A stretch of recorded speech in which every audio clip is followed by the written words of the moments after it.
یہ نکل گیا. یہ کیا ہے بھائی؟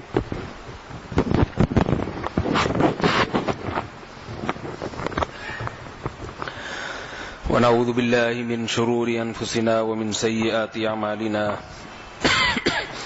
من يهده الله فلا مضل له ومن يضلل فلا هادي له ونشهد ان لا اله الا الله وحده لا شريك له ونشهد ان محمدا عبده ورسوله صلى الله تعالى عليه وعلى آله وأصحابه وبارك وسلم تسليما كثيرا. أما بعد فأعوذ بالله من الشيطان الرجيم. بسم الله الرحمن الرحيم. زعم الذين كفروا أن لن يبعثوا قل بلى وربي لتبعثن ثم لتنبؤن بما عملتم وذلك على الله يسير. فآمنوا بالله ورسوله والنور الذي أنزلنا والله بما تعملون خبير.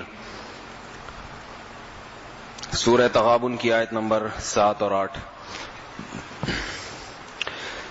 فرمایا وہ لوگ جو کافر ہیں وہ یہ دعویٰ کرتے ہیں کہ وہ ہرگز دوبارہ نہیں اٹھائے جائیں گے. قل بلا وربی، آپ کہہ دیجئے کیوں نہیں، میرے رب کی قسم، لتبعثن، تم ضرور بے ضرور اٹھائے جاؤ گے، ثم لتنبؤن بما عملتم، جو عمل تم نے کیا ہے تمہیں ان اعمال سے باخبر کیا جائے گا، تمہیں بتایا جائے گا تم نے کیا دنیا میں کیا ہے. وذلک علی اللہ یسیر، اور یہ کام اللہ پر بہت آسان ہے، مشکل نہیں ہے. اس آیت کی تفسیر پچھلے درس میں گزر چکی ہے. آج اگلی آیت کی تفسیر بیان کروں گا انشاءاللہ. اس آیت کہ اللہ کا تعالیٰ پر یہ بہت آسان ہے، اس کے بارے میں کافی تفصیل سے پچھلے درس میں بتایا تھا. فآمنوا باللہ ورسولہ والنور الذی انزلنا. جب یہ ثابت ہو گیا کہ یہ تمام کام اللہ پر آسان ہیں، تمہیں جو عقل سے بعید لگتے ہیں وجہ اس کی یہ ہے کہ تم نے ایسا کبھی ہوتے ہوئے دیکھا نہیں ہے کہ مردے کو زندہ ہوتے ہوئے. لیکن جس اللہ نے یہ دعویٰ کیا ہے میں زندہ کروں گا، اس اللہ کی قدرت کے نمونوں میں اگر تم غور کرو گے تو تمہیں لگے گا کہ جو یہ کر سکتا ہے وہ دوبارہ زندہ کر سکتا ہے. فآمنوا باللہ ورسولہ، فرمایا بس اب اللہ اور اس کے رسول پر ایمان لے آؤ. ہر وقت اشکالات، اعتراضات، وسوسوں کا شکار نہ ہو کہ کیسے ہوگا، پتہ نہیں اسلام برحق مذہب ہے یا نہیں ہے، مردوں میں جان پڑے گی یا نہیں پڑے گی، مولویوں کی باتوں میں آ کے داڑھی رکھ لی، دنیا کا نقصان ہو جائے گا، لوگ ملا ملا کہیں گے.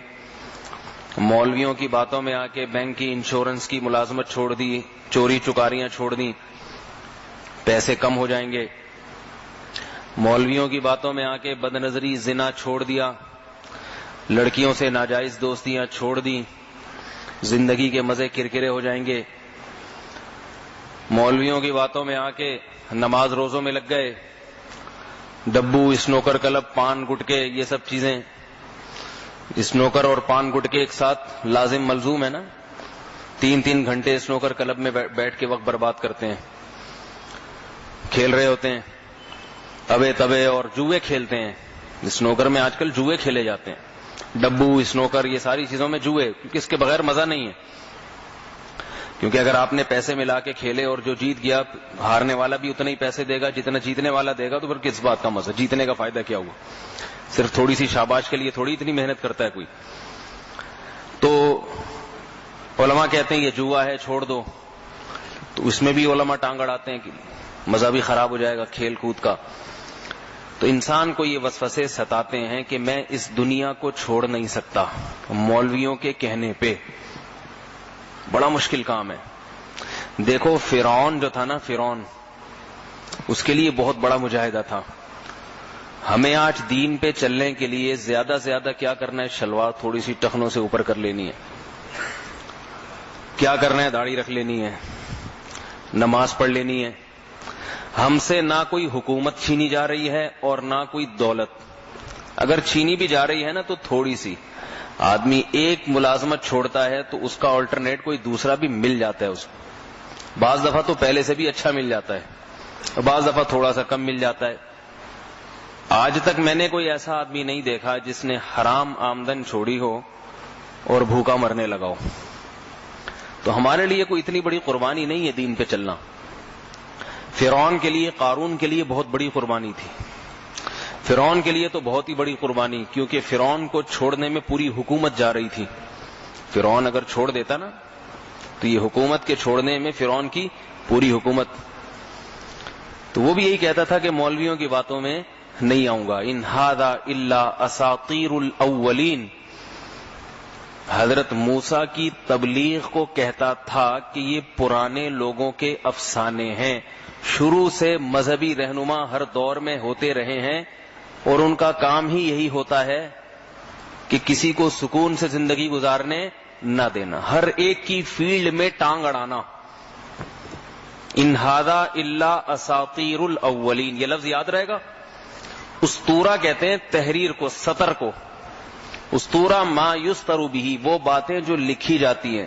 چونکہ اکثر لکھی اچھی ہی باتیں جاتی ہیں، زبان سے تو لوگ برا بلا کہہ دیتے ہیں، لیکن جب تحریری شکل میں کوئی چیز لائی جاتی ہے تو اکثر و بیشتر اچھی باتوں کو لکھا جاتا ہے، نصیحت کی باتوں کو.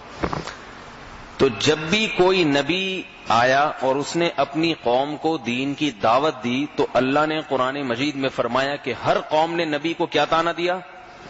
ان ھذا الا اساطیر الاولین. اسطورہ کی جمع ہے اساطیر، کہ یہ پرانے لوگوں کے قصے کہانیاں ہیں جنہیں ہمیں پڑھ پڑھ کے سنایا جاتا ہے. یعنی ہر دور میں کچھ مولوی ٹائپ کے لوگ رہے ہیں، مذہبی لوگ رہے ہیں، اور میں ان کی جو دل کے خیالات ہیں نا جو قرآن نے بیان کیے ان کو میں اپنے الفاظ میں بیان کر رہا ہوں.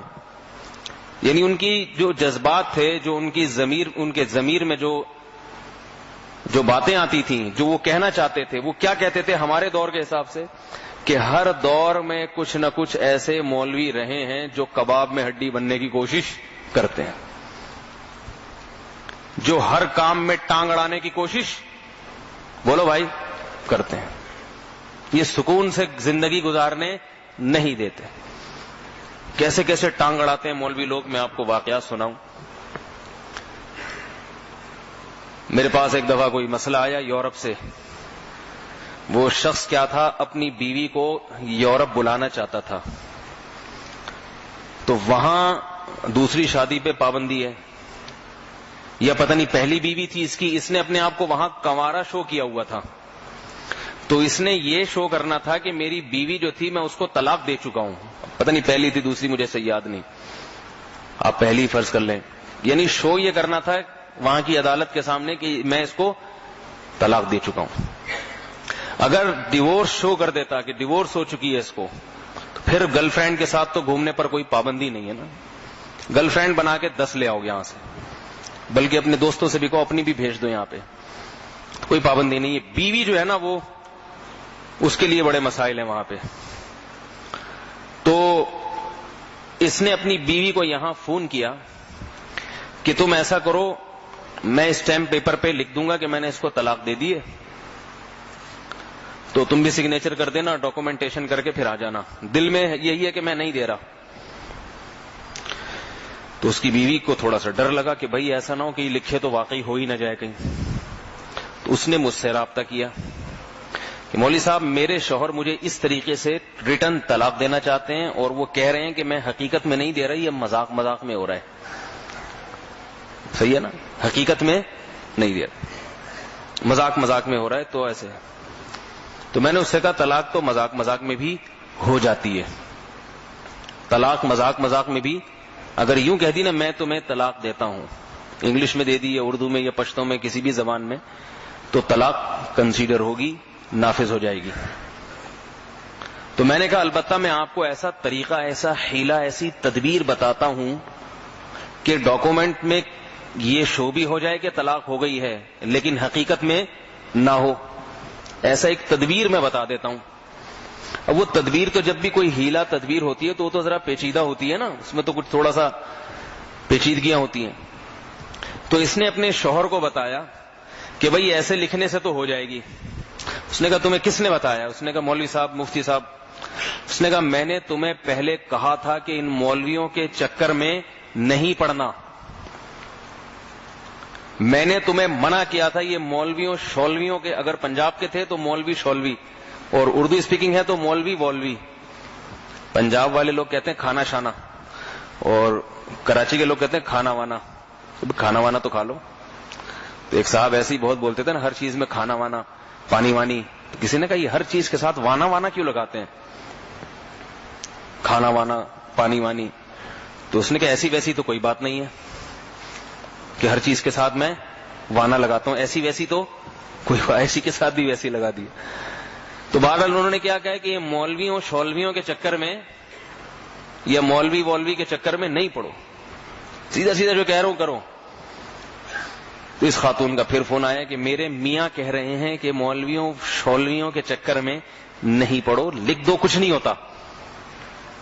تو میں نے کہا ٹھیک ہے آپ لکھ دیں، لیکن اللہ کی نظر میں آپ ان کی بیوی نہیں رہیں گی. اور اپنے میاں ویاں سے کہہ دیں ٹھیک ہے، اپنے میاں شیاں سے کہہ دیں کہ نکاح جب پڑھایا تھا، ایجاب و قبول ہوا تھا، تو یہ یا تو مولوی صاحب سے پڑھایا ہوگا، مولوی شولوی صاحب سے، یا کم از کم نہیں پڑھایا ہوگا تو جس نکاح کو مولوی شولوی صاحب کہہ دیں کہ یہ نکاح ہو گیا ہے، اس نکاح کو آپ کنسیڈر کرتے ہیں نا. ہندوؤں کے طریقے پہ کیوں نہیں کر لیا کہ 7 چکر لگا لیا؟ عیسائیوں کے طریقے پہ کیوں نہیں کر لیا؟ جب بیوی کو اپنے نکاح میں لانا ہے تو مولویوں شولویوں سے پوچھا جا رہا ہے، اور مولویوں شولویوں کے طریقے کو فالو کیا جا رہا ہے. نہیں یاری بات سمجھ میں؟ اور باقی جب طلاق کا مسئلہ آ رہا ہے تو مولویوں وولویوں کے چکر میں نہیں پڑو. تو بھائی ایسا کرو گے تو کون آئے گا؟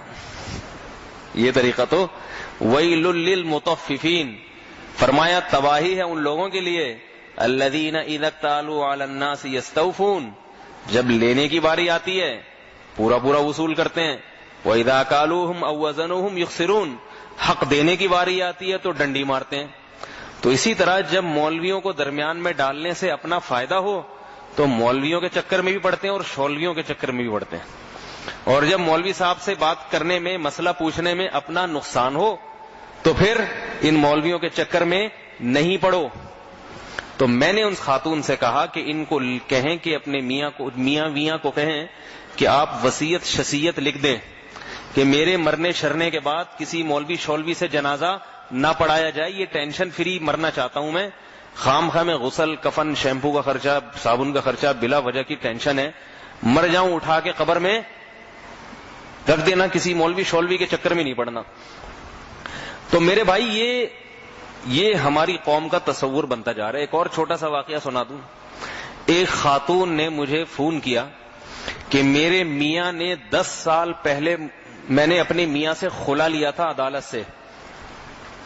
کتنے سال پہلے؟ عدالت سے خلا لیا تھا میں نے اپنے میاں سے 10 سال پہلے. تو میرے میاں کہیں سے فتویٰ لے آئے تھے کہ یہ خلا نہیں ہوا، یک طرفہ کاروائی تھی عدالت کی.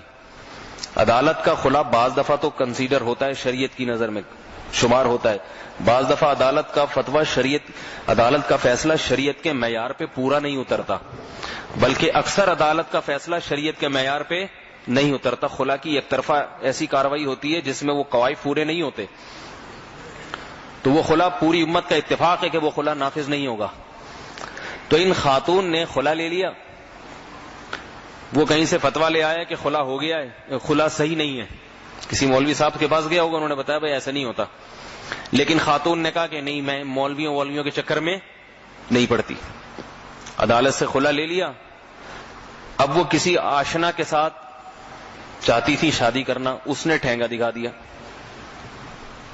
صحیح ہے نا؟ وہ تو گرل فرینڈ کے چکر میں تھا نا. اگر کوئی شریف آدمی ہوتا تو کسی کی بیوی کو اس طرح پھنسا کے اس سے شادی تھوڑی کرتا. وہ تو ظاہر ہے شہوت پرست آدمی ہوگا.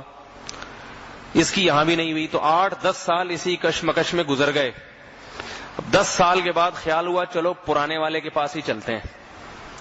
تو مجھ سے مسئلہ پوچھ رہی ہے کہ میرے میاں نے 10 سال پہلے مجھے خلا دیا تھا، شریعت کی روشنی میں پوچھنا چاہتی ہوں کہ وہ خلا درست ہے یا غلط. اگر صحیح نہیں ہے تو اس کا مطلب میرا پرانا نکاح برقرار ہے. تو واقعی نکاح تو پرانا ہی برقرار تھا. مسئلہ تو یہی بتایا ہم نے کہ آپ پہلے شوہر کے پاس نکاح کے بغیر جا سکتی ہیں, ان کے نکاح سے ابھی تک نکلی ہی نہیں ہو. لیکن بتاؤ قیامت کے دن سخت عذاب ہوگا یا نہیں ہوگا؟ ہے بتاؤ میرے بھائی, عذاب ہوگا کہ نہیں ہوگا؟ کہ یہ کیا مذاق ہے, دین کو تماشا بنایا ہوا ہے. 4-5 دن پہلے کیس آیا یہیں آپ کی مسجد میں, 3 سے 4 دن بھی نہیں گزرے اس واقعے کو. 2-3 حضرات آئے, کیونکہ آپ لوگ جانتے نہیں ہیں, وہ اس علاقے کے بھی نہیں ہیں, اس لیے اس میں نہ غیبت کا کوئی عنصر ہے, نہ کسی کی پردہ دری ہو رہی ہے, اور کوئی ایسی بات بھی نہیں ہے, بلکہ ان کی تعریف ہی کا پہلو نکلتا ہے. 2 آدمی آئے, کہنے لگے پنجاب میں ہماری بھتیجی کو, ہمارے یعنی بھتیجی کے جو شوہر ہے, جو ان کا ایک طرح سے داماد لگا, اس نے 3 طلاقیں دی ہیں غصے میں. بچے بھی بڑے بڑے ہیں. تو جب طلاقیں دی تھیں بھتیجی گھر چلی گئی. اس کے بعد وہ اہل حدیث حضرات کے پاس گیا اور فتویٰ لے کے آ گیا. صحیح ہے؟ بات سمجھ میں آ رہی ہے کہ نہیں آ رہی؟ اہل حدیث حضرات نے اس کو فتویٰ دے دیا کہ کتنی طلاقیں ہیں؟ 1. اب سارے خاندان والے بیٹھ گئے, آپس میں ایک جرگہ ہوا کہ بھئی فتویٰ مل گیا. حالانکہ ان کو پتا ہے کہ فقہ حنفی جس کو آج تک فالو کرتے رہے ہیں اس میں یہ فتویٰ نہیں ہے. 3 دے دی, ختم.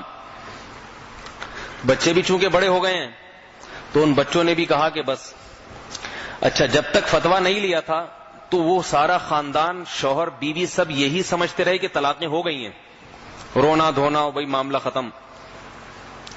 یہاں تک کہ پنجاب کراچی سے جو ان کے چچا ہیں نا, جو میرے پاس یہاں آئے مسئلہ پوچھنے, وہ میرے پاس آئے, مجھے بتایا کہ میں ابھی پنجاب جا رہا تھا اس سلسلے میں کہ فون آ گیا کہ آپ نہ آئیں, آپ کے آنے کی ضرورت نہیں ہے. وجہ اس کی ہے کہ ان کو پتا تھا یہ آ کے ٹانگ اڑائیں گے, یہ کیا کریں گے کہ یہ فتویٰ غلط ہے. تو یہ دونوں حضرات میرے پاس آئے اور کہنے لگے اب اس طرح سے بیگم کو دوبارہ لے آیا ہے. میں نے ان سے کہا, میں نے کہا آپ حضرات جائیں, ان کو سمجھائیں 2 باتیں. نمبر 1, یا تو کسی مسلک کو فالو کرو, تقلید کرو. آج تک آپ فقہ حنفی پر عمل کرتے رہے ہو, ہر مسئلہ کس سے پوچھتے رہے ہو؟ حنفی علماء سے. طلاق دینے کے بعد اہل حدیث کے پاس کیوں جا رہے ہو؟ اگر اہل حدیث برحق تھے تو یہ طلاق دینے سے پہلے بھی برحق تھے نا وہ. اچھا, انہوں نے بھی بات بتائی کہ 3 طلاقیں دینے کے بعد اس شخص نے اپنا مسلک بھی تبدیل کر لیا اور اس نے کہا میں آج سے ہوئی اہل حدیث. یعنی مسلک جو تبدیل کیا جا رہا ہے وہ بھی کسی دلیل شرعی کی بنیاد پہ نہیں, خواہشات نفسانیہ کی بنیاد پر. ایسا شخص کل قادیانی بھی ہو سکتا ہے کہ برطانیہ کا ویزا مل جائے گا, کل جو ہے وہ رافضی بھی ہو سکتا ہے, کل عیسائی بھی ہو سکتا ہے. دین اور مذہب کو تماشا بنانا ہو نا, اسی کو کہتے ہیں. علماء نے لکھا ہے ایسے آدمی کے لیے موت کے پر خطرہ ہے کہ وہ ایمان اس کا سلب نہ ہو جائے کہیں. دوسری بات, میں نے ان سے کہا کہ اگر آپ تقلید کے مسئلے پر عمل کرتے ہیں تو ایک مسلک کو جس کو فالو کر رہے تھے اس کو چھوڑا کیوں؟ نمبر 2, اگر دلیل کی بات کرتے ہیں, دلیل کہ میں کسی مسلک کو فالو نہیں کرتا, میں تو حدیث کو فالو کرتا ہوں, تو میں نے کہا وہ جو اہل حدیث کا فتویٰ ہے وہ میرے پاس لے آئیں, تحریر پر اسی فتوے پر میں اس کا جواب لکھ دوں گا, ان کی دلیل کا جواب, اور وہ احادیث بھی لکھ دوں گا جس سے ایک مجلس کی 3 طلاقوں کا 3 ہونا ثابت ہوتا ہے. صحیح بخاری کی حدیثیں, سمجھ رہے ہیں بات کو. اس کے علاوہ درجنوں صحابہ کے فتاوی. تو دلیل کے لحاظ سے دودھ کا دودھ اور پانی کی طرح ہو جائے گا. جو آپ کے جو داماد ہیں نا جنہوں نے طلاق دی, ان کو پتہ چل جائے گا واضح لفظوں میں کہ قرآن حدیث کا فیصلہ بہرحال یہی ہے کہ ایک مجلس میں بھی 3 دے دی تو کتنی ہوں گی؟ 3 ہوں گی, اگر دلیل کو فالو کرنا ہے. اگر دلیل کو نہیں, بلکہ آپ کہتے ہیں مجھ میں دلیل کی صلاحیت نہیں ہے, تو جس مسلک پہ چل رہے تھے اس کو فالو کیوں نہیں کرتے؟ 2 باتیں ہو گئیں. تیسری بات یہ کہ خود اہل حدیث علماء میں بھی اس مسئلے میں اختلاف ہے. اہل حدیث کے بعض علماء نے اس مسلک سے رجوع کیا ہے, اس مسئلے سے رجوع کیا ہے. حافظ زبیر علی زئی کا نام سنا ہے آپ لوگوں نے؟ اہل حدیث کے بہت بڑے عالم گزرے, ابھی ماضی قریب میں انتقال ہوا ہے. ان کی رائے یہی تھی کہ ایک مجلس کی 3 طلاقیں 3 ہی ہوتی ہیں. خود اہل حدیث ہی کے فتویٰ بتا رہا ہوں آپ کو, رجوع کیا ہے, اور ان کے شاگرد بھی اب یہی کہتے ہیں کہ ایک مجلس کی 3 کتنی ہوتی ہیں؟ 3 ہوتی ہیں. لیکن عمومی تحریر, عمومی فتویٰ شائع نہیں کر رہے. دیکھو, جب کوئی شخص اپنی بات سے رجوع کرتا ہے تو اس کی ذمہ داری ہے کہ وہ سب میں اعلان کر دے کہ میرا جو اس سے پہلے فتویٰ تھا وہ غلط تھا, میں نے اس سے رجوع کر لیا. ذمہ داری بنتی ہے کہ نہیں بنتی؟ عجیب سے لوگ میرے سامنے بیٹھ گئے, سمجھ میں نہیں آ رہی بات. لیکن یہ کیوں شائع نہیں کر رہے؟ بالکل واضح بات ہے. اگر اب شائع کیا تو جن جن کی بیویاں حلال کر کے دی ہیں وہ تو سمجھ رہے ہیں نا آپ, طبیعت سے دھو ڈالیں گے, اتنا دھوئیں گے کہ کیا آب زمزم سے کسی کے گناہ ایسے معاف ہوتے ہوں گے آب زمزم سے نہانے سے جتنا ان کی دھلائی سے صاف ستھرے ہو جائیں. مجھے کسی مسلک سے چڑ نہیں ہے, کوئی اہل حدیث میرے بیان میں بھی بیٹھتے ہیں, میں نے ان کو کبھی نہیں کہا کہ آپ حنفی بن جاؤ, کبھی نہیں کہا کہ رفع الیدین ترک کر دو. بہت سے اہل حدیث مجھ سے مسائل پوچھتے ہیں, کسی کے ذات سے کسی کے مسلک سے چڑ نہیں ہے, چاہے غلطی مجھ میں ہو, ہمارے مسلک کے کسی شخص میں ہو یا کسی میں بھی ہو. کچھ چیزیں ایسی ہوتی ہیں جن کے غلط ہونے پر سب کا اتفاق ہوتا ہے کہ یہ غلط ہے. جب آپ کو پتا ہے کہ ایک شخص حنفی ہے, ساری زندگی اسی پر عمل کیا اس نے, وہ آپ کے پاس جب مسئلہ پوچھنے آ رہا ہے تو آپ کا اس وقت تو کم از کم یہ فرض بنتا ہے کہ آج کیوں آئے ہو میرے پاس مسئلہ پوچھنے, اس سے پہلے کیوں نہیں آئے؟ یہ تمہاری نیت کے اندر کھوٹ ہے. میں اگر 3 کو 1 بھی کہتا ہوں تو تمہارے لیے نہیں کہتا. دیکھو, سعودی عرب کے ایک بہت بڑے مفتی تھے, میں نے بچپن میں طلاق کا ایک مسئلہ لکھ کے بھیجا ان کے پاس, سعودی عرب کے مفتی اعظم کے پاس. ان کا جواب آیا کہ یہ مسئلہ آپ اپنے مسلک کے علماء سے پوچھیں, یہاں رابطہ نہ کریں, کیونکہ اس مسئلے میں اس سعودی عرب کے ان عالم کا اور ہمارے علماء کا اختلاف تھا. تو اہل حق کی یہ علامت ہوتی ہے, اپنی رائے ٹھوستے نہیں ہیں, وہ یہ دیکھتے ہیں کہ اس مستفتی کا, سوال پوچھنے والے کا مقصد کیا ہے. تو انہوں نے جواب کیا لکھ کے بھیجا؟ افیدکم بان النظر فی ذلکم راجع الی فضیلۃ مفتی جہتکم وفیما یراہ فضیلتہ کفایۃ ان شاء اللہ تعالی. انہوں نے لکھا کہ میں آپ کو یہ مشورہ دیتا ہوں کہ آپ اپنے علاقے کے کسی عالم سے, مفتی سے یہ مسئلہ پوچھیں, اور آپ کو وہ جو جواب دے دیں اسی میں آپ کے لیے کفایت ہے, وہی آپ کے لیے کافی ہے. تو یہ بنیادی غلطی ہے کہ اس طرح سے دین اور مذہب کو خواہشات نفسانیہ کے بنا پر تبدیل کرنا. تو میں جو اصل بات آپ کے سامنے بتا رہا تھا کہ جتنے بھی پیغمبر دنیا میں آئے تو ان کی قوموں نے کیا جواب دیا. ان کو تھوڑا سا پانی مل جائے گا پیچھے, کوئی آپ ذرا لے آئیں ایک گلاس پانی. ان کی قوموں نے کیا جواب دیا؟ یہ بورنگ کا نہیں لے آئیے گا, میٹھا پانی. ان کی قوموں نے کیا جواب دیا؟ ان ھذا الا اساطیر الاولین, پرانے لوگوں کے افسانے ہیں. جیسے ہوتا ہے نا, بچپن سے مائیں بچوں کو بتاتی رہتی ہیں, بیٹا جو یوں کرتا ہے تو ایسے پکڑا جاتا ہے, جو جھوٹ بولتا ہے اس کی زبان کٹ جاتی ہے, یوں ہو جاتا ہے, جیسے ایسے. تو پیغمبر بھی اس طرح لوگ آتے رہے ہیں, ہر دور میں کچھ نہ کچھ بزرگ گزرے ہیں جو نصیحتیں کرتے رہے ہیں. تو یہ بھی, یہ کیا ہے نصیحت؟ تو اب پیغمبر نہیں ہے, اب پیغمبر کے وارثین کون ہیں؟ علماء, اہل حق علماء. تو اب یہی باتیں علماء کی. تو اللہ تعالیٰ ان آیات میں کیا سمجھا رہے ہیں کہ دیکھو, یہ جو اللہ اس کے رسول کی باتیں ہیں, ظاہر ہے یہ تو علماء ہی کو معلوم ہوتی ہے نا, علماء ہی بتاتے ہیں.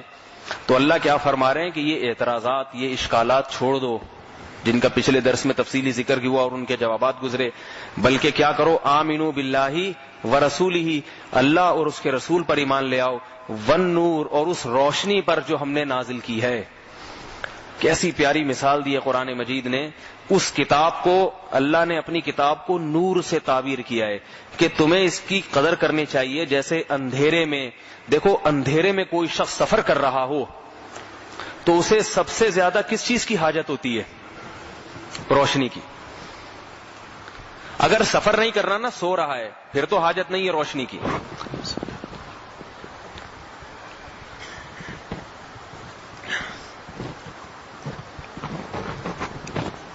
جزاک اللہ. اگر کوئی شخص سفر نہیں کر رہا, سو رہا ہے, پھر تو بتی بجھا کے ہی سوتا ہے, نیند زیادہ اچھی آتی ہے. لیکن آخرت کے لحاظ سے یہ جو دنیا ہے اس میں ہم اگر سو بھی رہے ہیں نا تو سفر ہی کر رہے ہیں، کیونکہ ہمارا ٹائم گزر رہا ہے. جیسے ٹرین میں ایک آدمی اگر سو بھی رہا ہے تو بھی سفر میں ہے یا نہیں ہے؟ تو ہمیں یہاں روشنی چاہیے، کیونکہ ہمارے ہر قدم آگے کی طرف قبر کی طرف بڑھ رہا ہے ہمارا. تو اللہ فرماتے ہیں کہ اگر اس کتاب پر ایمان نہیں لاتے، اللہ اس کے رسول کی تعلیمات پر، علماء شریعت ہی بتاتے ہیں. اگر ان کو میں یہ بتا رہا تھا نا کہ اس طرح سے طلاق ہو جائے گی، انہوں نے اسٹیمپ پیپر پہ اگر لکھ دیا نا مذاق میں بھی کہ طلاق تو طلاق ہو جائے گی، یہ اپنی طرف سے نہیں، اللہ اس کے رسول کا حکم ہے. یہ آپ صلی اللہ علیہ وسلم نے فرمایا، صحیح حدیث ہے، ثلاث جدہن جد وہزلہن جد. تین چیزیں ایسی ہیں جو مذاق میں بھی حقیقت اور حقیقت میں بھی حقیقت. النکاح والطلاق والرجعہ، نکاح وہ بھی مذاق میں ہو جاتا ہے. آپ نے دو گواہوں کی موجودگی میں کسی خاتون سے کہہ دیا میں نے آپ کو اپنے نکاح میں لیا، اس نے مذاق میں کہہ دیا مجھے قبول ہے، تو آپ کی بیوی بن گئی ہو. کتنی خوشی کی بات ہے، سب خوش ہو رہے ہیں. ایسا خوشی آ گئی ایک دم چہروں پہ. حالانکہ کوئی مذاق میں بھی کہے گی نہیں، اتنے آرام سے ہوتا نہیں، اس کو پتا ہے وہ بھی مسلمان ہے. لیکن بہرحال اگر کوئی مذاق میں کہہ دے ہو جائے گا نکاح. شریعت نے قانون اس لیے بنایا تاکہ ان اہم معاملات کو، اہم ترین معاملات کو لوگ مذاق نہ بنا لیں. ورنہ پتہ چلا آپ شادی کر کے دلہن کو گھر لے کر گئے، اس نے کہا میں نے تو مذاق میں بول دیا تھا. کیا کر لو گے بھائی؟ آپ نے طلاق دی، بیوی رو دھو کے گھر جا رہی ہے، آپ کو بعد میں پریشان ہوا، آپ نے کہا میں تو مذاق کر رہا تھا.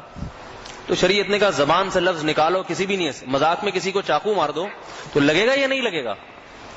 مذاق میں مارو، سنجیدگی سے مارو، دونوں قسم کے چاقو کا اثر ایک ہی جیسا ہوتا ہے. تو طلاق بھی گولی کی طرح ہے، نکلے گی تو اثر کرے گی. اس میں یہ نہیں ہے کہ نہ ہو. الفاظ کی، زبان کی اہمیت ہے شریعت کی نظر میں. اس طرح کفریہ کلمہ بھی مذاق میں کہو تو ہو جاتا ہے میرے بھائی. کفریہ کلمہ مذاق میں کہو تو بھی انسان کافر ہو جاتا ہے. یہاں ایک چھوٹی سی ایک بات آپ کو بتا دوں، مذاق میں کہنا الگ ہے، غلطی سے کہنا الگ ہے.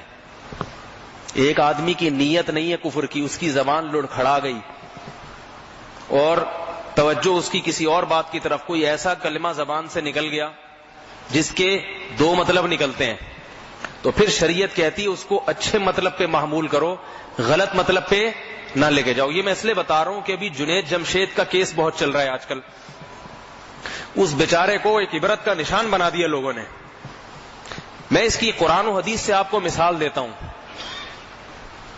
پہلے ایک اصول بتاتا ہوں، پھر میں قرآن و حدیث سے وہ اصول انشاءاللہ ثابت کروں گا اور ساری زندگی اسی اصول پہ چلیں. قرآن و حدیث کا اصول ہے کہ جب کوئی شخص اچھا ہو،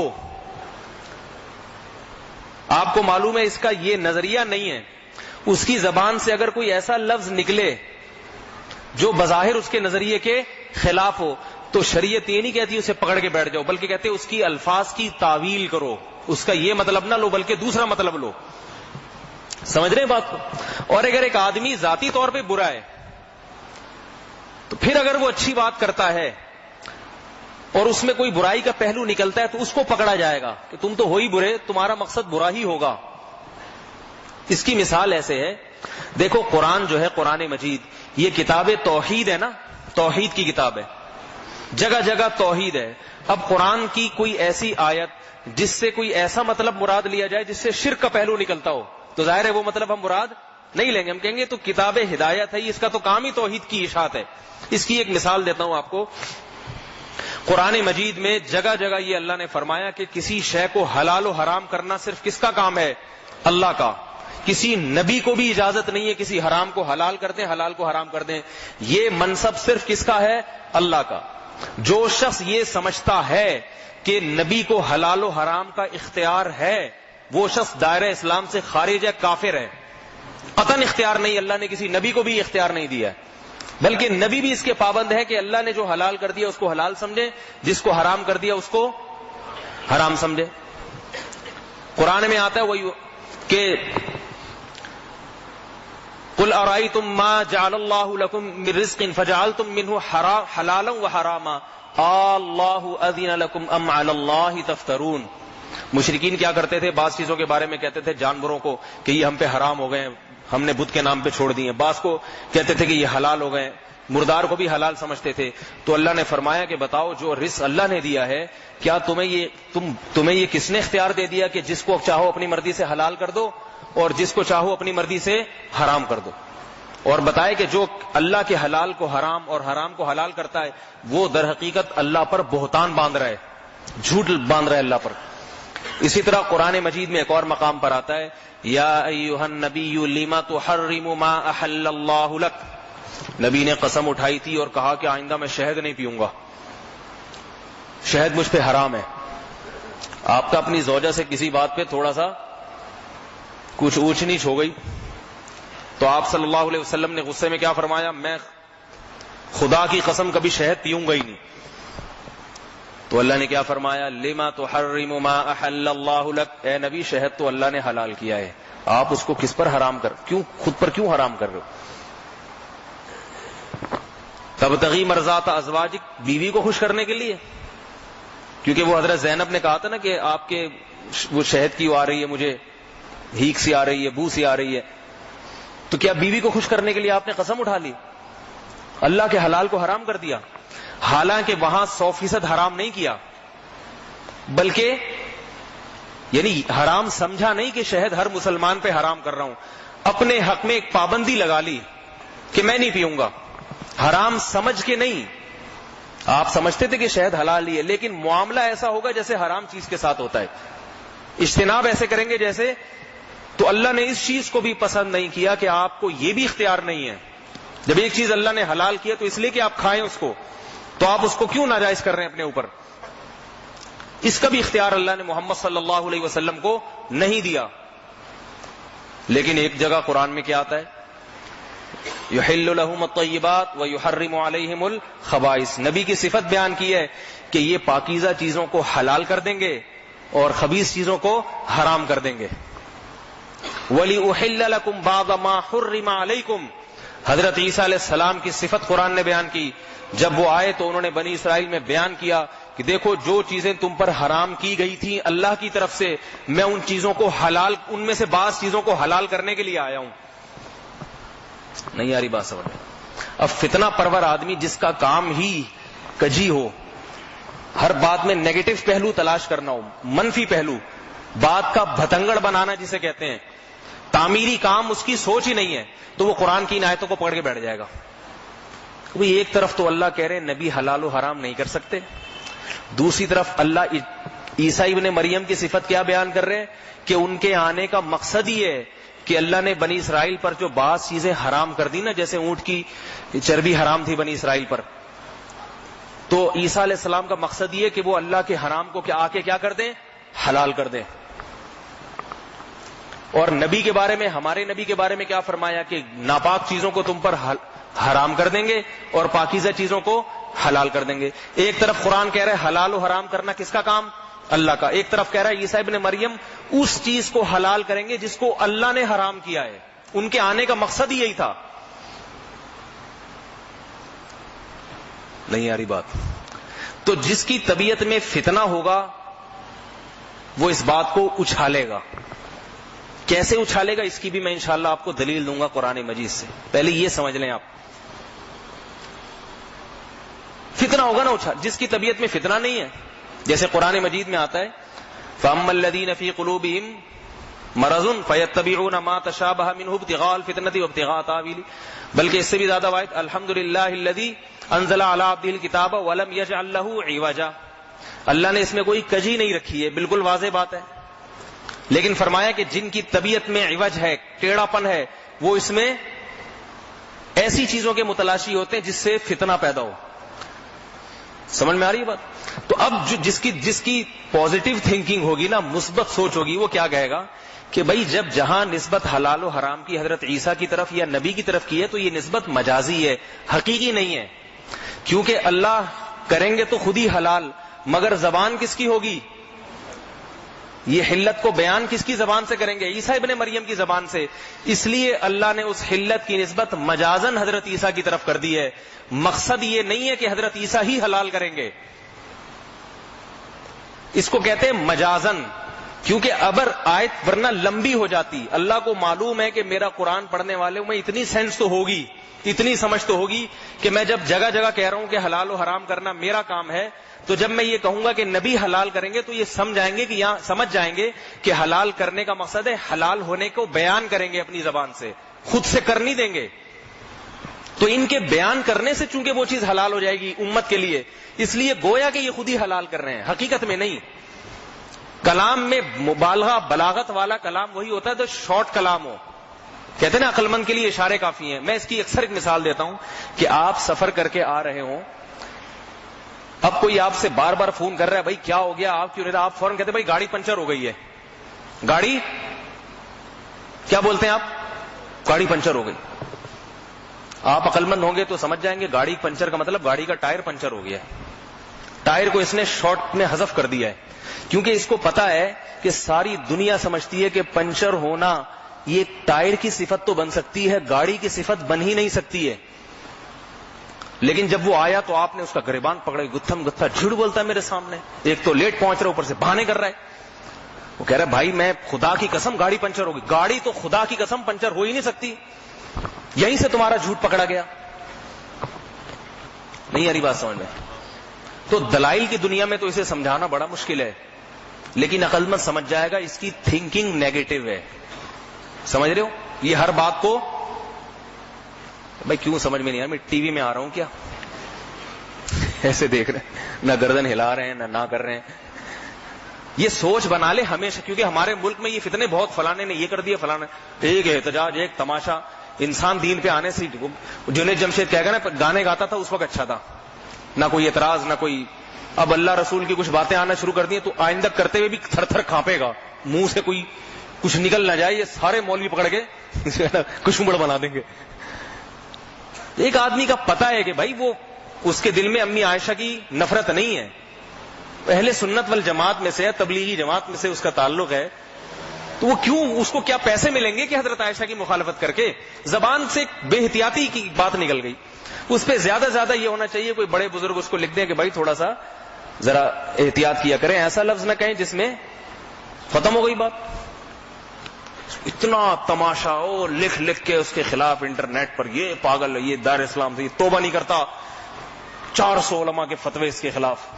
بڑے علماء میں کوئی بھی ایسی فتوے نہیں لکھتا, یہ ذہن میں رکھو. سب کی بات نہیں کر رہا, کچھ بیچارے مخلص بھی ہوتے ہیں لیکن سادہ ہوتے ہیں, کچھ کو ویسے ہی مشہور ہونے کا شوق ہوتا ہے. ایک آدمی نے اعلان کیا, یہ میں قرآن کی ایک آیت بتاؤں گا, یہ کہیں رہ نہ جائے, ایک اور آیت اس سے ملتی جلتی, وہ رہ نہ جائے, لیکن درمیان میں ذرا ایک چھوٹی سی کہ شہرت جو کہ ایسی چیز ہے. ایک آدمی نے اعلان کیا, جاہل تھا بالکل وہ, اس نے کہا کتا حلال ہے, یہ میرا فتویٰ ہے. ریٹن فتویٰ لکھ کے اپنی دستخط بھی اور کہیں سے مہر بنوا کے ٹھپا لگا کے شائع کر دی. لوگ گھر میں آئے تو کر رہا ہے کتا حلال ہے, جواب دے دلیل. اس نے کہا بھائی قرآن حدیث کی روشنی میں بات کروں گا, میں دلیل سے بات کروں گا. میں نے کہا بتاؤ دلیل. اس نے کہا ایسے ہی نہیں, میری 10 سال کی تحقیق, میں ایسے چوک پہ کھڑے ہو کر گٹر کے ڈھکن پہ بیٹھ کے تمہیں سمجھا دوں. مناظرہ ہوگا کھلے عام, بڑے بڑے علماء کو بلاؤ, جب سارے علماء اور اتنے لاکھ لوگ جمع ہوں گے ان کے سامنے مناظرہ جیتوں گا, تاکہ پتہ چلے یہ مولوی آج تک لوگوں کو بیوقوف بناتے رہے. یہ بھی ان کا بھی تو سامنے ہو نا, ایسے نہیں میرے پاس جو علم ہے ایسے تھوڑی ضائع کروں گا.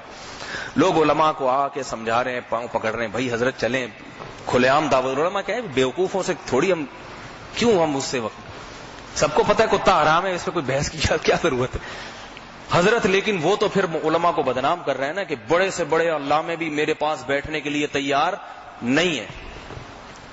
اب جناب ساری دنیا اس کے, وہ بار بار علماء کو چیلنج, لوگ علماء کو سمجھا رہے ہیں کہ حضرت یہ تو ہماری ذلت ہے, جواب دیں ورنہ رجوع کا اعلان کریں. علماء کہہ رہے ہیں ہم بے وقوف لوگوں کے لیے ہمارے پاس ٹائم نہیں ہے. اس سے تو فتنے اٹھتے رہتے ہیں. بہرحال جی کچھ علماء کو, سادہ علماء تھے, ان کو خیال ہوا کہ بھئی چلو یار چلتے ہیں. ڈر بھی رہے کہ بہت ہی عجیب سا دعویٰ کیا گیا, ایسا نہ ہو کہ مسئلہ نہ ہو جائے کہیں, اتنے کانفیڈنس کے ساتھ. اس نے کہا کہ بند کمرے میں نہیں, کھلے عام. اب چونکہ موضوع ایسا تھا اس میں ہر ایک کو دلچسپی ہوتی ہے. موضوع ایسا تھا بھئی یہ تو ساری شیعہ بھی کہتے ہیں کتا حرام, حتیٰ کہ قادیانی بھی کتے کو حرام کہتے ہیں, ٹھیک ہے, بریلوی بھی کہتے ہیں, دیوبندی بھی کہتے ہیں, سارے لوگ ہی کہتے ہیں. یہ اہل حدیث بھی کہتے ہیں یہ کون سا فتنہ آ گیا. بہرحال جی ٹائم رکھ لیا گیا, اسٹیج سجایا گیا, میڈیا والے اخباروں میں وہی بندہ ہوئی فلانے تصویریں آ رہی ہیں, گروپ فوٹو آ رہے ہیں, کتے بغل میں کتے کا گوشت کھا رہا ہے, کچھ میں بھی اپنی طرف سے لگا رہا ہوں, لیکن بہرحال فرضی واقعہ ہے نا تو اسی قسم کا ہوگا. وہی گروپ فوٹو کتوں کے ساتھ اور کتوں کے گلے میں ہار. بہرحال جی لایا گیا اس کو اسٹیج پہ, تو اس نے کہا پہلے آپ اپنے دلائل نے کتے کے حرام ہونے کے, ان عالم کو جو آتے تھے انہوں نے دے دیے, کہا جی اب آپ دیں حلال ہونے کے. سارے کیمرے اس کی طرف, اس نے کیمرہ ہاتھ میں لیا, اس نے کہا بات یہ ہے کہ مجھے دنیا میں کوئی جانتا ہی نہیں تھا, میں بھی کوئی شخصیت ہوں, ٹھیک ہے. اچھا بھاگنے کے لیے کتے کا پہلے سے انتظام کیا ہوا ہے کہ تمہیں اتنا پروٹوکول دے رہا ہوں, مجمع سے بھاگوں گا, صحیح ہے نا, کتے پہ بیٹھ کے بھاگوں گا, گھوڑے کا, کتے کا, یا موٹر سائیکل کا, یا جو بھی چیز. تو کہا لوگوں مجھے کوئی جانتا ہی نہیں تھا, میں نے بہت کوشش کی نام میرا دنیا میں مشہور ہو جائے, کوئی طریقہ نہیں تھا, یہی ایک طریقہ. اب اللہ نے مجھے اتنی شہرت دے دی ہے, کہیں بھی میرا نام آئے گا لوگ کہیں گے وہی ہے. کتا پہلے بھی حرام تھا, آج بھی حرام ہے, آئندہ بھی حرام رہے گا, لیکن اللہ کے فضل سے مجھے اللہ نے میرے نام کو دنیا میں مشہور بہت. یہ کہا اور بھاگ گیا وہاں سے, سمجھ آئی بات. تو یہ شہرت جو ہے نا, شہرت بڑی عجیب چیز ہے. اب یہ لیز چپس کے جب لیز والوں کا وہ آیا تھا نا کہ یہ حرام ہے, تو اس میں جو بڑے علماء دارالعلوم کورنگی کے یا جامعۃ الرشید کے یا بنوری ٹاؤن کے جو بعض بڑے مفتی حضرات ہیں, وہاں سے کوئی فتویٰ نہیں آ رہا. چھوٹی موٹی مولوڑیاں جو ہے نا, ہمارے حضرت فرماتے تھے کہ 3 قسمیں ہوتی ہیں عالم کی. ایک ہوتا ہے مولانا, جو ذرا تھوڑے سے زیادہ پڑھی, کہتے ہیں حضرت مولانا. اس سے تھوڑے کم درجے کے ہوتے ہیں مولوی صاحب.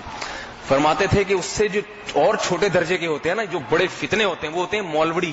یہ حضرت نے خود ایک فارم نکالی ہوئی تھی, مولوی, یعنی چھوٹے چھوٹے نئے مدارس سے فارغ ہونے والے, جن میں علم میں پختگی نہیں ہے لیکن مشہور ہونے کا شوق بہت ہے. ابھی آتا واتا کچھ نہیں ہے لیکن مشہور ہونے کا شوق بہت, مولوی. تو وہ امت اخبار بھی اور مختلف اخبارات ایسے مولوی حضرات کے چھوٹے موٹے جو ہم جیسے نالائق, ان کے فتوے لے کے اخباروں میں شائع کر, حضرت مولانا فلاں دامت برکاتہم العالیہ. حالانکہ میں ان کو جانتا تھا کہ یہ بیچارے, اور ان کے فتوے آ رہے ہیں اخبار میں. اخباروں کی تو اپنے وہ ہوتے ہیں نا, مفاد ہوتے ہیں. لیز چپس کو اخبار جب حرام قرار دیتا ہے نا, تو اس کا مقصد حلت حرمت نہیں ہوتا, اس کو بھی ذاتی مفاد ہوتے ہیں. وہ چپس والوں سے کچھ اس نے پیسے وصول کرنے ہوتے ہیں, یا یہ کچھ بتا لینا ہوتا ہے, یا کچھ چکر ہوتا ہے ان کا آپس میں. اخباروں کی خبروں کو اتنا زیادہ اہمیت نہ دیا کریں جب تک کسی باقاعدہ ادارے سے, کوئی اتھینٹک کسی بڑے ادارے سے فتویٰ نہ ہو تحریری, تو اس تک اس کی کوئی اوقات نہیں ہے. تو بڑے ادارے جتنے, ان کے بڑے مفتیان, مفتی تقی عثمانی صاحب خاموش ہیں, مفتی رفیع عثمانی صاحب خاموش ہیں, جامعۃ الرشید کے بڑے بڑے علماء خاموش ہیں. حیران لوگ کہہ رہے ہیں حضرت جی, حضرت مولانا فلاں مفتی دامت برکاتہم العالیہ کا بھی فتویٰ آ گیا ہے. میں نے کہا کہاں ہے, مجھے دکھایا تو پتا چلا وہ بیچارہ. تو یہ شہرت کے لیے نا لوگوں نے, مجھے نہیں, میں نہیں کہتا کہ لیز حلال ہے حرام ہے, وہ تو آپ جو حضرات نے فتویٰ دیا اسی پر, میرا خیال ہے یہ جوازی کا فتویٰ ہے. جامعۃ الرشید جو ہمارا ادارہ ہے اس کی تحقیق بھی یہی ہے کہ جائز ہے. اب سب کھا رہے ہیں, جنہوں نے فتویٰ دیا تھا نا وہ بھی لیز چپس ہی خرید کے کھا رہے ہیں. تو اس لیے دین کو ایک تماشا بنایا ہوا ہے. تو خیر میں جلدی سے اپنی موضوع کو مکمل کروں کہ جس کی طبیعت نیگیٹو ہوتی ہے نا, وہ ہمیشہ کس طرف جائے گا, منفی سوچ کی طرف. قرآن میں بھی پھر وہ منفی چیزیں نکالے گا. تو میں یہ بتا رہا تھا کہ آپ نے کیا کہا کہ میری گاڑی پنچر ہو گئی ہے, تو شارٹ میں آپ نے کیا کیا, گاڑی کے ٹائر کے لفظ کو آپ نے حذف کر دیا. سمجھ رہے ہیں بات کو, یہ کلام میں شارٹ. تو اللہ نے بھی, اللہ تعالیٰ جو اصل کلام تھا وہ کیا ہے کہ عیسیٰ ابن مریم کو ہم نے اس لیے بھیجا. عیسیٰ ابن مریم نے کہا میں اس لیے آیا ہوں تاکہ اللہ نے تم پر جو چیزیں حرام کر دی ہیں میں ان کے حلال ہونے کے بیان کرنے کے لیے آیا ہوں. یہ بیان کرنے کے لیے آیا ہوں کہ وہ تم پر اللہ کی طرف سے حلال ہو گئی ہیں. اب یہ کلام ہو جاتا ہے لمبا, تو اس لیے شارٹ کٹ میں یوں کہہ دیا گیا کہ میں ان کو حلال کرنے آیا ہوں. سمجھ میں آ رہی ہے بات؟ اس کی اور بہت ساری مثالیں قرآن مجید میں بھی, احادیث میں بھی, وقت اتنا نہیں ہے ورنہ میں سمجھاتا. ایک مثال اور دے دوں. قرآن مجید میں آیت نازل ہوئی, انکم وما تعبدون من دون اللہ حصب جہنم, تم اور تمہارے معبود جن کی تم عبادت کرتے ہو یہ سب جہنم کا ایندھن ہے. یعنی یہ دن معبودوں کی تم عبادت کر رہے ہو نا, یہ بت وغیرہ, یہ تم سب کیا ہو, یہ بت بھی تمہارے ساتھ جہنم میں جائیں گے. تو فتنہ پرور لوگ تھے نا, انہوں نے کہا اچھا معبود تو عیسیٰ ابن مریم بھی ہیں, ان کی بھی تو عبادت ہوتی ہے. عزیر علیہ الصلوۃ والسلام جن کی یہودی عبادت کرتے تھے, سب یہودی نہیں, یہودیوں کا ایک فرقہ تھا جو عبادت کرتا تھا. تو عزیر علیہ السلام, عیسیٰ ابن مریم, یہ بھی جہنم میں, کیونکہ قرآن نے یہ تھوڑی کہا بت جہنم میں. قرآن نے کیا, تم جتنے معبودوں کی عبادت کرتے ہو سب کے سب کیا ہیں, جہنم میں جائیں گے. بغلے بجانے لگے, ڈھول پیٹنے لگے, او دیکھو قرآن میں کیسی غلط آیت آ گئی ان کے نظریے کے خلاف. یہ سب عیسیٰ ابن مریم کو بھی ایک طرف, عیسیٰ ابن مریم کے اتنے فضائل ہیں, سورہ مریم نازل ہو رہی ہے عیسیٰ ابن مریم کی, اور دوسری طرف قرآن کیا کہہ رہا ہے, وہ بھی جہنم میں. تو قرآن نے اس کے جواب میں آیات نازل کی, فرمایا ما ضربوہ لک الا جدلا, فرمایا محمد انہیں معلوم ہے کہ اس آیت میں ہماری مراد میں عیسیٰ ابن مریم داخل نہیں ہے, یہ خوب سمجھتے ہیں. آیت کے سیاق و سباق سے پتہ چلتا ہے کہ عیسیٰ ابن مریم اس میں یہ بات ہو رہی ہے بتوں کی, معبودان باطلہ کی بات ہو رہی ہے. کیونکہ عیسیٰ ابن مریم کے بارے میں ہم نے جگہ جگہ واضح کر دیا, ان ہوا الا عبد انعمنا علیہ, کہ عیسیٰ ابن مریم اللہ کے بندے ہیں جن پر ہم نے خصوصی انعام کیا ہے. تو انعام کی کتنی جگہ اللہ نے بیان کر دیا نا. تو جس پر اللہ کا انعام ہوتا ہے اسے جگہ جگہ مستثنا کرنے کی ضرورت نہیں ہوتی. دیکھو میں آپ کو بار بار کہتا ہوں نا, کوئی شخص ہے کہ میں نے بار بار کسی شخص کے بارے میں کہا کہ بھئی زید جو ہے بڑا نیک آدمی ہے, زید کو کچھ نہیں کہنا, زید سے میری خاص رشتہ داری ہے, اور زید جو ہے نا وہ بڑا نیک آدمی ہے. اب جس گھر میں زید رہتا تھا, ایک دن میں نے کہا اس گھر میں جتنے افراد ہیں سب نالائق ہیں, تو آپ خود سمجھ جاؤ گے زید اس سے مستثنا ہے. کیونکہ میں نے اتنی وضاحت کر دی ہے زید کے مستثنا ہونے کے بارے میں کہ وہ میں نے کلام میں اختصار کے پیش نظر, کہ لمبا کلام نہ ہو جائے, کہ بھئی اس کی تو ضرورت ہے ہی نہیں دوبارہ ذکر کرنے کی, وہ تو سب کو پتہ ہے, اپنا آدمی ہے, اپنوں کو تھوڑی کوئی کہتے کہ سارے بیوقوف ہیں, وہ تو خاص مرید ہے, خاص شاگرد ہے, یا خاص متعلقین میں سے. تو اس لیے جو ہے اس کے علاوہ کی بات ہو رہی ہے. تو اللہ نے کیا فرمایا, ما ضربوہ لک الا جدلا, انہوں نے سوائے جھگڑا بڑھانے کے لیے, ان کی نیت کیا ہے, جھگڑا بڑھے, ورنہ ان کو بھی پتا ہے کہ اللہ کے کلام میں جو اللہ نے کہا کہ سارے معبود جہنم میں جائیں گے, اس میں حضرت عیسیٰ داخل ہے ہی نہیں. ان کے بارے میں تو جنت کی درجنوں دفعہ بشارتیں ہم دے چکے ہیں, پیغمبر ہیں, اور ان کے بارے میں یہ معلوم ہے وَإِنَّهُ لَعِلْمٌ لِلسَّاعَةِ, وہ تو قیامت کی علامات میں سے, قرب قیامت میں نازل ہوں گے, ایسے مبارک ہیں.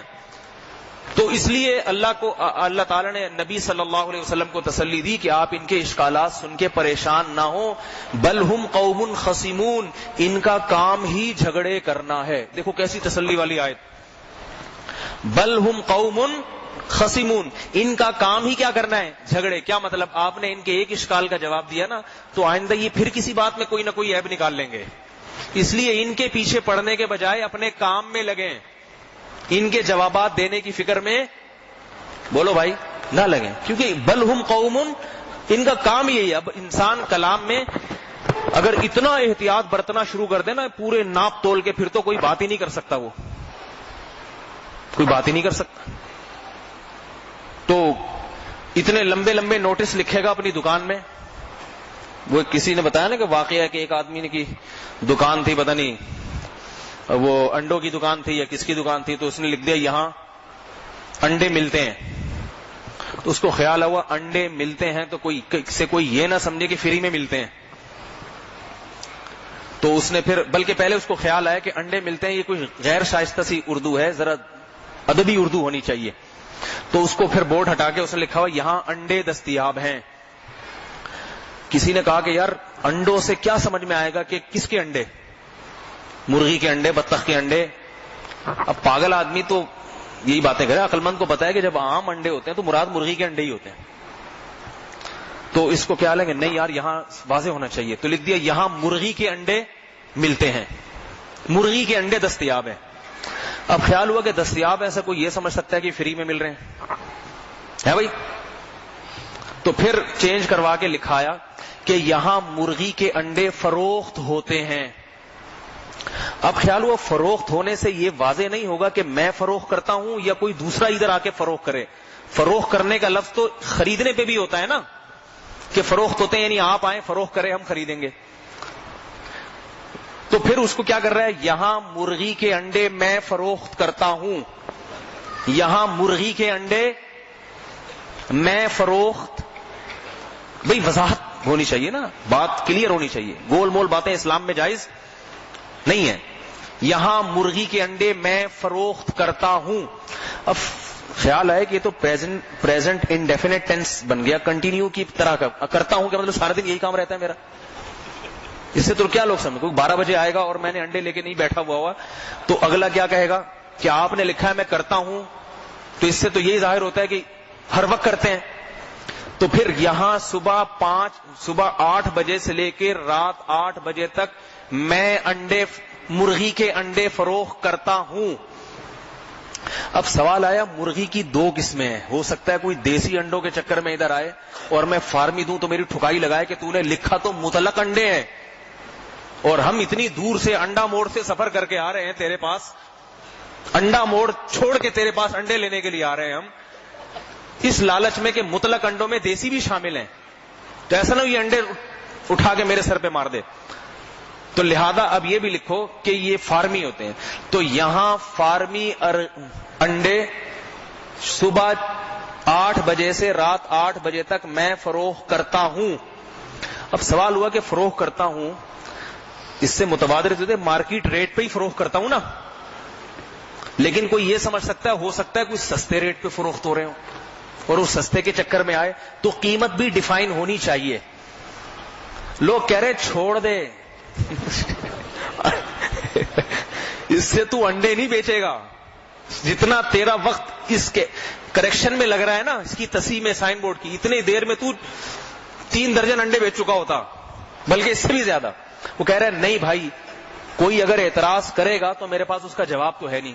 تو لوگ کیا کہیں گے, بھائی یہ اعتراض کرنے والا بیوقوف ہوگا, اس کا مقصد ہی تیرا انڈوں کا کاروبار بند کرنا ہے کہ تاکہ تو سارا دن سائن بورڈ کی تصحیح میں ہی لگا رہے. کہہ رہے نہیں, ابھی ایک کریکشن باقی ہے, ایک کریکشن.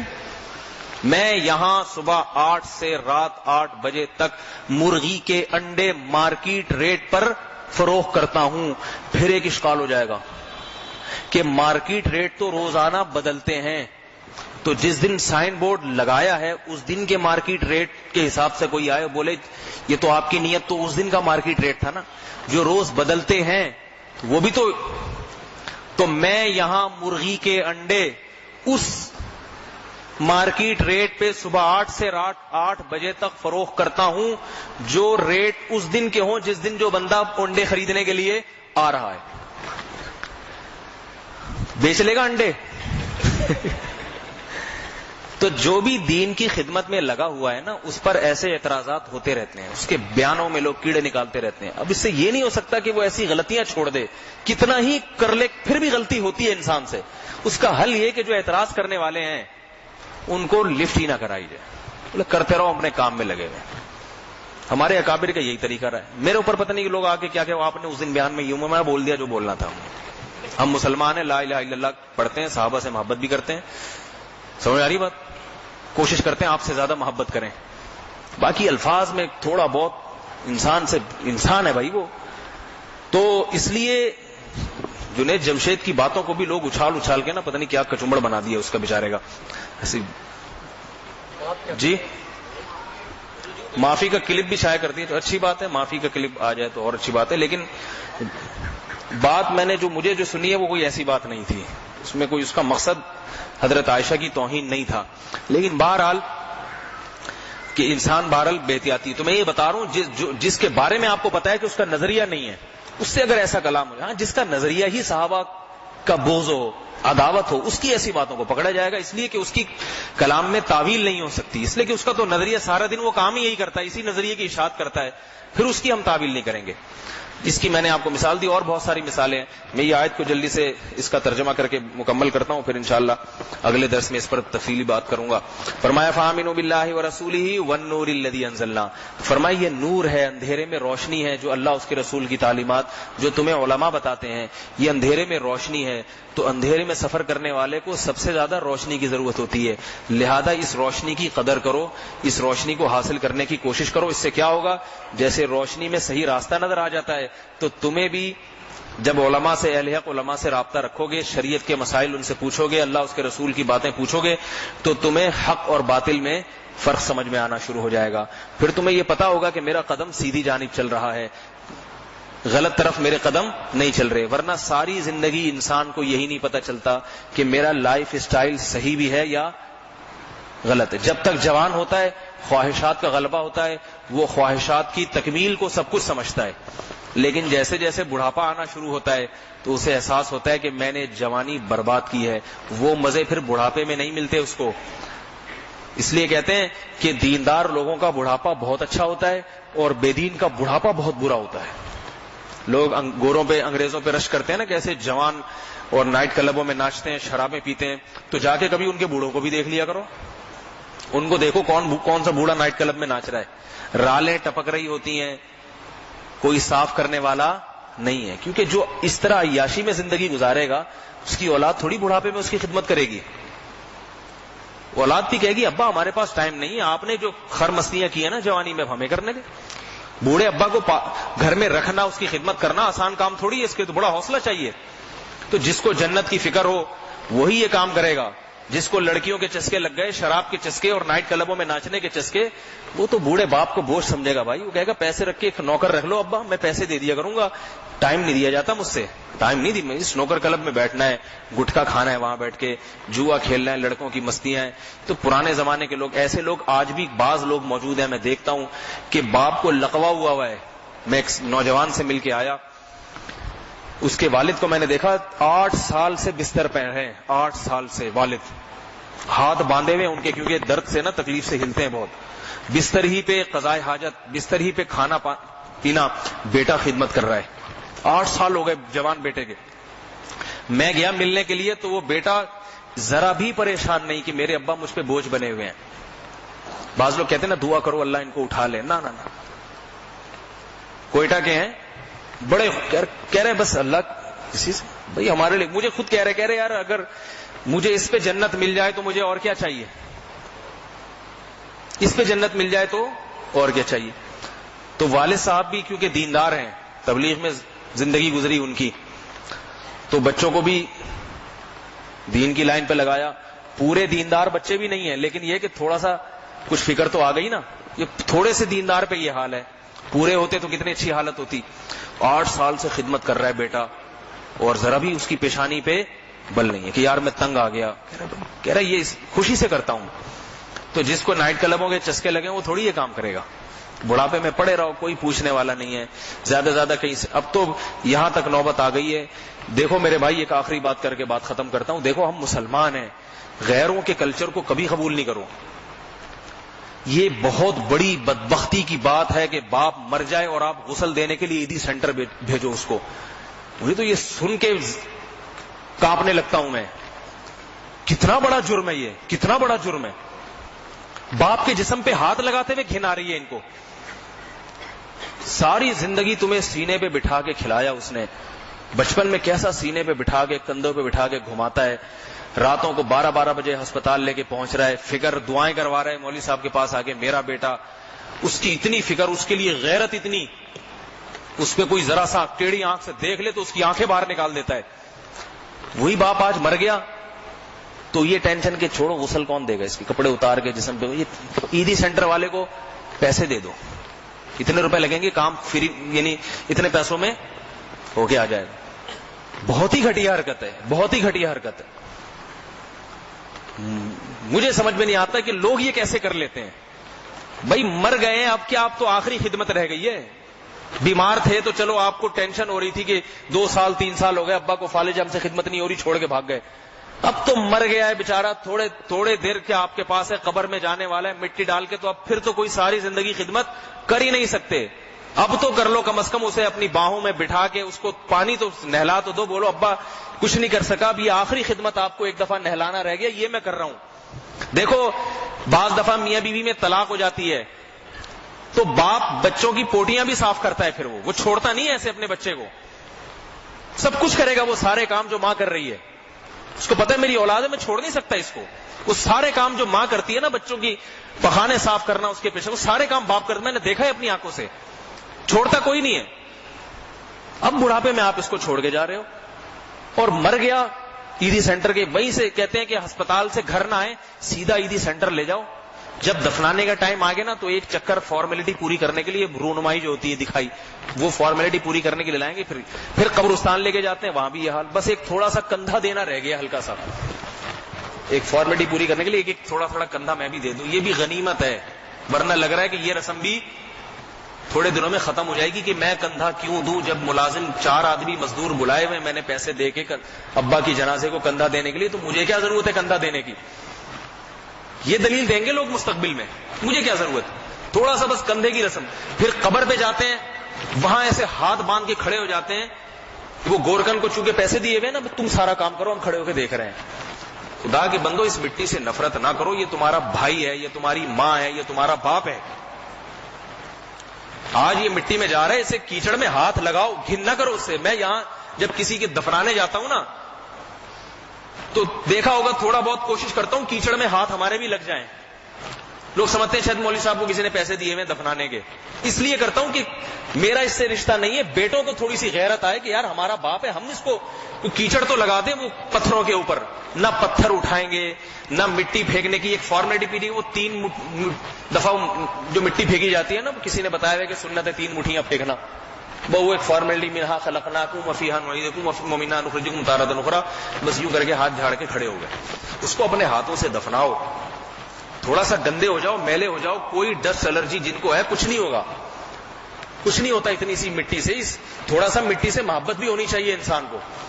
کسی جانور کو تھوڑی دفنا رہے ہو میرے بھائی, جو لاش پھینک کے چلے جاؤ. کسی کو گدھا مرتا ہے محلے میں تو بھنگی کو پیسے دیتے ہیں, اس گدھے کو اٹھا کے کہیں دفن کر دو, دیتے ہیں نا پیسے.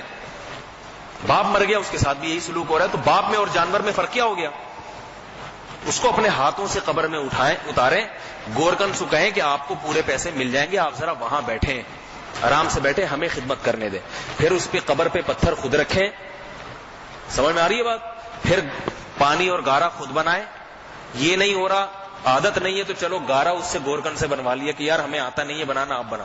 اس کے بعد کیچڑ اپنے ہاتھوں سے لے کے قبر کے سوراخ کو بھریں. اس کے بعد اپنے ہاتھوں سے مٹی ڈالیں. بولے ابا آپ کی یہ خدمت ہو سکتی تھی. آخر میں جاتے جاتے یہ خدمت کا میں موقع اپنے ہاتھ سے جانے نہیں دوں گا. بھائی سمجھ میں آ رہی ہے بات؟ نہیں آ رہی سمجھ میں کہ آپ کے مولوی صاحب پتہ نہیں کیا بات کر رہے ہیں. پھر ٹھیک ہے, آپ گورکن کو فون کیا کریں کہ ابا سول ہسپتال میں انتقال ہو گئے, اطلاع ہے. فون کر دیا میں نے ایمبولینس والے کو, ان کو عیدی سینٹر میں پہنچا دو, جب تک قبر تیار نہیں ہوتی وہاں پڑا رہنے دو برف خانے میں. جیسے فریج میں رکھ دیا جاتا ہے نا گوشت سڑنے سے بچانے کے لیے. گوشت جب قربانی کا آتا ہے تو سڑنے سے بچانے کے لیے آرڈر کرتے ہیں, میں لیٹ ہو جاؤں گا تو آپ گوشت کہاں رکھ دو میرے بھائی؟ ڈیپ فریزر میں رکھ دو تاکہ سڑے نہیں. تو ابا کو کہاں لے جاؤ؟ عیدی سینٹر کے برف خانے میں, تاکہ سڑے نہیں, ابا فریش رہیں. میری نظر میں تو یہ گوشت اور ابا برابر ہی ہو گئے. تو لہذا پھر وہاں سے جب تیار ہو جائے گی قبر, تو ایک چونکہ ہم مسلمان ہیں, تھوڑا سا یہ دکھانے کے لیے کہ ابا کے مرنے پر ہمیں غم ہوا ہے, ایک دفعہ گھر میں لے آنا تاکہ ایک دفعہ سب شکل و صورت دیکھ لیں. ٹھیک ہے نا؟ تو اس کے بعد پھر ایک دفعہ تھوڑا سا کندھا بھی ٹچ کر لیا ہلکا سا. اول تو اس کی بھی کوئی ضرورت نہیں ہے, آپ نہیں بھی کریں گے تو بھی تو لوگ لے جائیں گے نا. پھر اس کو وہاں جا کے وہ گورکن کو پیسے دیے ہوئے. تو ابھی اتنا ہو گیا ہے, تھوڑے دنوں میں یہ بھی ختم ہو جائے گا. اور ایسے واقعات آ رہے ہیں. ڈیفنس میں ایک صاحب نے, چوکیدار تھے, ایک پٹھان, مجھے ہمارے ابھی جامعۃ الرشید میں ڈرائیور ہے, وہ کہہ رہے کہ مجھے بڑی اچھی تنخواہ مل رہی تھی, ایک بنگلے میں چوکیدار تھا ڈیفنس میں, لیکن میں نے وہاں سے چھوڑ دی. میں نے کہا بھائی کیوں چھوڑ دی؟ کہہ رہے باپ بیٹے رہتے تھے گھر میں ایک ساتھ, لیکن ایسے جیسے ایک دوسرے کو جانتے ہی نہ ہو. وہ اپنے کام سے, وہ اپنا کہیں عیاشی کر کے, بیٹا اپنی عیاشی میں, بس رات کو تھوڑے بہت چائے پہ کھانے پہ ملاقات ہو گئی ہوگی, ورنہ دونوں اپنی اپنی مزوں میں لگے ہوئے ہیں نا, عیاش. کہہ رہے میں نے سوچا مجھے اس سے کیا غرض, میں اپنا چوکیداری کروں, مجھے کیا, کون عیاشی کرتا ہے, کون شراب پیتا ہے, کون کیا کرتا ہے, مجھے کیا, مجھے تو اپنا ملازمت کرنی ہے. کہہ رہے لیکن ایک دن بہت زیادہ ہو گیا, اس کے والد کو ہارٹ اٹیک ہوا, بیمار ہوئے ہسپتال میں. میں نے دیکھا بیٹا گیا ہی نہیں ہے, فون پہ خیریت پوچھ رہا ہے. یہ واقعہ آج سے 10 سال پہلے کا ہے, 10 یا 15 سال. اب تو اور ترقی ہو گئی ہے. ہمارے ہاں ترقی کا مفہوم ہی یہی ہے. ہمارے ہاں جو ترقی ہے نا, اس کا مطلب ہی یہی ہے کہ جتنے ننگے ہو جاؤ اتنے آپ ترقی یافتہ ہیں, اور جتنے جو ہے ماں باپ کے ساتھ بدتمیزی یہ آپ کے ترقی یافتہ ہونے کی علامت ہے. بیوی شوہر کی اطاعت نہ کرے، یہ اس کے بولڈ ہونے کی اور ترقی یافتہ ہونے کی اطاعت. بچی شادی سے پہلے باپ سے نہ پوچھے کہ میں نے کہاں شادی کرنی ہے، تو اس کا مطلب یہ گھرانہ ترقی یافتہ. یہاں بیٹیاں خود اپنی مرضی سے اپنے جیون ساتھی کو منتخب کرتی ہیں، ابا کو گھاس بھی نہیں ڈالتی. یہ بہت ہی کوالیفائڈ قسم کے لوگ ہیں. پرانے نہیں ہے کہ ابا سے بات کرتے ہوئے بھی شرما رہی ہے تو ابا خود کہیں گے تو پھر ہوگا. یہ ایسا یہ پرانے لوگوں کی جو ترقی یافتہ نہیں ہوتے نا، مدرسوں کے پڑھے ہوئے، مدرسوں میں بھی ہوتے ہیں نا، عجیب عجیب سے لوگ ہوتے ہیں جیسے میں، تو اس قسم کے لوگوں کا حساب کتاب ہے. خیر، تو کیا کہہ رہا تھا میں، بات ہی کہاں سے کہاں چلی جاتی. ہاں، ڈیفینس میں وہ چوکیدار جو تھا نا، کہہ رہے ایک دن کیا ہوا، وہ پھر اطلاع آئی کہ ابا کا انتقال ہو گیا ہے. کہہ رہے بیٹا سو رہا ہے، فون اٹھایا، اس نے کہا اچھا وہ ایدی سینٹر وینٹر کو بولو غسل مسل دے کے کفن وفن کر کے آ جاؤ. اس کے بعد دوبارہ سو گیا. اس کے بعد کہہ رہا میں بیٹھا ہوں، ایمبولینس میت کو لے کر آئیے، غسل کفن دے کے، اور دروازہ بجایا. میں نے دروازہ کھولا، بولا بھائی یہ ان کے لواحقین ہیں، ان کو بتا دیں. کہہ رہے میں نے جا کے اس کو اٹھایا کہ بھائی آپ کے ابا کی میت آئی ہے. کہہ رہے وہ بڑی مشکل سے اٹھا، بول تو اٹھ ہی نہیں رہا تھا کہ بھائی اب مر گئے تو کیا کروں میں. آیا اور ایک دفعہ دیکھ کے وہ واپس چلا گیا، اور پھر کہا کہ فلاں پتہ نہیں ٹرسٹ کے حوالے کر دو، وہ کفن وہ دفنانے کا انتظام کر دو. کہہ رہے اس کے بعد میں نے کہا یہاں سے بھاگو. ٹھیک ہے نا. کہہ رہے کیونکہ ماحول کا انسان پہ اثر پڑتا ہے. کہہ رہے میں بھی ایسا نہ ہو جاؤں تھوڑے دنوں میں، کہیں اتنا ترقی یافتہ نہ ہو جاؤں. تو یہ 12-15 سال پہلے بتا رہا ہوں. اور جو چیز ڈیفینس میں آ گئی نا، اس کا مطلب ہے اب آہستہ آہستہ، کیونکہ لوگ فالو کرتے ہیں ان کو کہ یہ زیادہ پڑھے لکھے لوگ ہیں، تو آہستہ آہستہ ہمارے یہاں بھی آ جائے گی. اس لیے بھائی یہ اپنے کلچر کی حفاظت کرو جو اللہ اس کے رسول نے تعلیمات دی ہیں. میت کو خود غسل دیا کرو محبت کے ساتھ، اس کو خود دفن کیا کرو، مٹی اپنے ہاتھوں سے کیچڑ ویچڑ لگا لیا کرو. یہی ایک آخری خدمت ہے جو انسان اپنے والدین کی موت کے بعد کر سکتا ہے. اللہ تعالیٰ سمجھنے کی عمل کی توفیق عطا فرمائے. یہ کسی نے سوال پوچھا، 24 گھنٹے سے جاری نمائش چورنگی پر اہل سنت کا دھرنا جنید جمشید کے خلاف FIR درج ہونے پر ختم کر دیا گیا. اعلان. ٹھیک ہے، صحیح ہے. سبحانک اللہم و بحمدک، نشہد ان لا الہ الا انت، نستغفرک ونتوب الیک.